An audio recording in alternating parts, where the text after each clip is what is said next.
우리 역사에는 수많은 영웅과 위인들이 등장합니다. 그 중에서도 한 시대의 이름을 알린 것도 모자라 나라의 운명까지 바꾼 이들이 있었죠. 고구려의 명재상 을파소가 바로 그런 인물 중 한 명입니다. 그는 2세기 말 고구려가 집안 싸움으로 진통을 겪고 있을 때 혜성처럼 등장했었는데요. 을파소는 단순히 뛰어난 정치가였을 뿐만 아니라 고구려의 정치 체제를 근본적으로 변화시킨 개혁가이기도 했습니다. 그의 업적 중 특히 주목받는 것은 진대법의 실시인데, 이는 당시로서는 혁신을 넘어 혁명적인 복지 정책이었죠. 농사짓던 농부가 어떻게 고구려의 재상의 위치까지 오를 수 있었던 것인지 지금부터 알아보겠습니다. 을파소는 고구려 2대왕인 유리왕 시대의 대신 을소의 후손이었죠. 하지만 을파소가 살던 시기에는 그의 가문이 이미 몰락해 있었고, 그는 서암록곡의 좌물촌이라는 시골 마을에서 농사를 지으며 살고 있었습니다. 을파소가 역사의 무대에 등장하게 된 것은 191년 고국천왕이 고구려를 다스리던 시기였는데요. 당시 고구려는 심각한 정치적 위기에 빠져 있었습니다. 왕후의 외척인 어비류와 좌가려 등이 권력을 장악하고 횡포를 부리고 있었던 것이죠. 이들은 자신들의 권세를 믿고 백성들의 재산을 약탈하고 횡포를 일삼았습니다. 결국 고국천왕이 이들을 처벌하려 하자 좌가려 등은 반란을 일으키게 되었죠. 고국천왕은 이 반란을 진압한 후 나라의 기강을 바로잡고 새로운 인재를 등용하기 위해 사부의 명령을 내려 현명하고 유능한 인재를 추천하도록 했습니다. 이때 동부의 안류라는 인물이 추천을 받았는데, 안류는 자신 대신 을파소를 청거했죠. 안류는 을파소에 대해 성품이 강직하고 지혜와 사려가 깊지만 세상에 쓰이지 못하고 힘들여 밭을 갈아 스스로 먹고 있습니다 라고 소개했는데요. 그러자 고국천왕은 을파소를 직접 만나보기로 하고 그를 초빙했습니다. 그러고는 을파소에게 중해대부라는 높은 관직을 내리고 우태에 자기를 주었죠. 그런데 을파소는 고국천왕이 내려준 관직을 거절했는데요. 그는 신은 미련하고 게을러 존엄하신 명령을 감당할 수 없으니 어진 사람을 뽑아 높은 관직을 주시고 큰일을 이루시옵소서 라고 말했죠.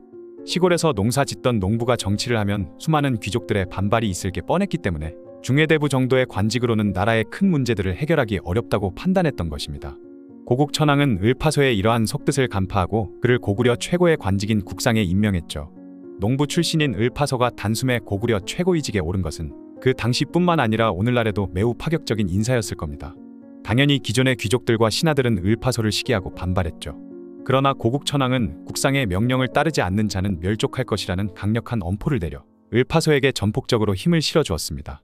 국상의 자리에 오른 을파소는 곧바로 개혁 정치를 펼치기 시작했습니다. 그의 정책은 크게 세 가지 방향에서 이루어졌는데요. 첫째, 을파소는 교육 제도를 개편했습니다. 그는 능력 있는 인재를 양성하고 등용하는 것이 국가 발전의 핵심이라고 보았죠. 이를 위해 학문을 장려하고 관리 선발 제도를 개선했습니다. 둘째, 을파소는 부정부패를 근절하기 위해 노력했죠. 그는 관리들의 비리를 엄중히 처벌하고 공정한 행정체계를 구축하려 했습니다. 셋째, 을파소는 경제정책 개혁을 통해 국가의 재정 기반을 강화하고 백성들의 생활을 개선하고자 했죠. 특히 그가 실시한 진대법은 당시로서는 혁명적인 정책이었습니다. 아마도 그가 농부 출신으로서 백성들의 고충을 잘 알고 있었기 때문에 가능한 일이었을 겁니다. 을파소의 이러한 정책들은 큰 성과를 거두었습니다.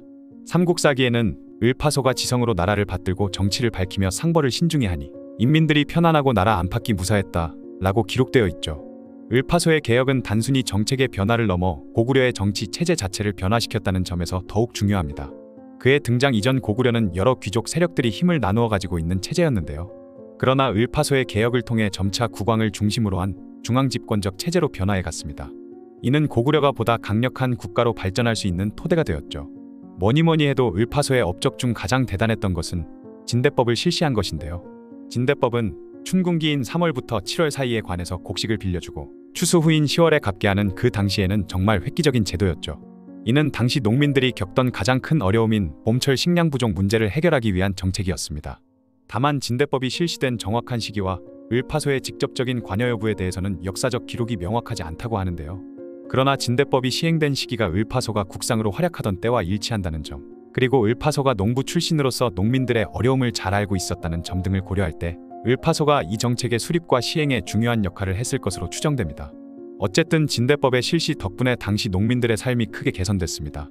봄철 식량난으로 인해 농사를 포기하거나 유랑민이 되는 농민들이 줄어들게 되면서 결과적으로 국가의 생산력 증대로 이어졌죠. 또한 이 제도는 농민들에게 국가에 대한 신뢰를 심어주는 계기가 되었습니다. 진대법의 영향은 고구려 시대에 그치지 않았는데요. 이 제도는 훗날 11세기 송나라의 청묘법과 조선시대의 환곡제 등으로 이어졌습니다. 특히 조선시대의 환곡제는 진대법을 더욱 발전시킨 형태로 조선 후기까지 지속된 중요한 국가 정책이었죠. 진대법은 단순히 굶주린 백성들에 대한 구휼 정책을 넘어 국가의 역할과 책임에 대한 새로운 인식을 보여주는 것이었습니다. 국가가 백성들의 어려움을 적극적으로 해결하려 노력한다는 점에서 오늘날의 복지정책의 원형이라고도 볼 수 있는 것이죠.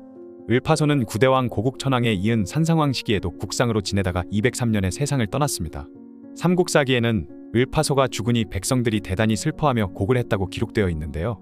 이는 을파소가 얼마나 백성들의 신뢰와 존경을 받았는지를 보여주는 대목이죠. 시기와 나라를 불문하고 현재까지도 부정부패는 항상 존재해오고 있고 대다수의 백성들은 항상 배고프고 굶주리기 마련인데요.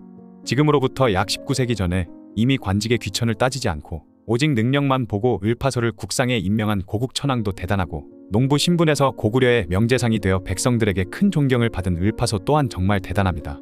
지금까지 농사 짓다가 한순간에 고구려의 최고 관직에 오른 후 수많은 개혁 정치를 실시했던 명재상 을파소에 대한 이야기였습니다.